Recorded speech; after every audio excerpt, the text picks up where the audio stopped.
Steven, if you see this, call me on my regular number. I'm on the road heading to Washington. I'm going to be there tonight. Hopefully in time. I might have to make the Nature of Hell show a little bit later if I don't get there in time. But I'll be on there.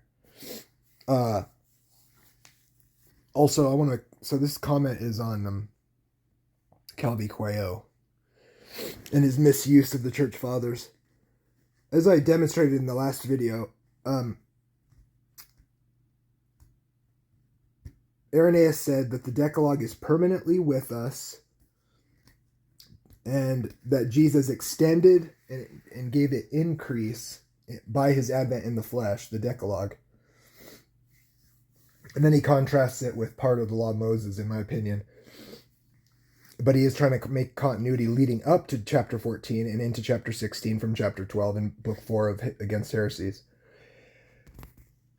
He's fighting the Gnostics who want to separate Jesus from the Old Testament God. But guess what? This Jesus is this God, and Iraneaus knew that. Now, he makes distinctions in the laws of Moses.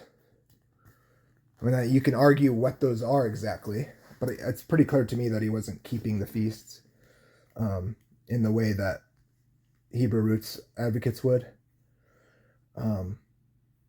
But not to say that's wrong or right. I don't necessarily agree with Iraneaus completely. The point is, though, what Iraneaus was teaching about the Decalogue comes from Jesus in Matthew 5 and Matthew 7. Not one jot or one tittle passed from the law. And he's getting it from the Sermon on the Mount, a fulfillment of prophecy, Isaiah 42. And he's clearly talking about their increase as a fulfillment of that at the Sermon on the Mount and what Jesus said about the law. And he's making some sort of distinction in what Jesus is talking about. Jesus is not saying, you must keep the feast after my death. I don't think Iraneaus believes that. But what is for certain is Iraneaus' view is a view that kelvyquayo would say is false, is a heretical view. And he wants to try to hold up Iraneaus as a mascot for his heretical, cultic modern view of Christianity. It has no historic pedigree. A lawless antinomian gospel that doesn't need a savior. And he refuses to come to the truth. And I'm pointing out that Iraneaus is not your homeboy. Not even close.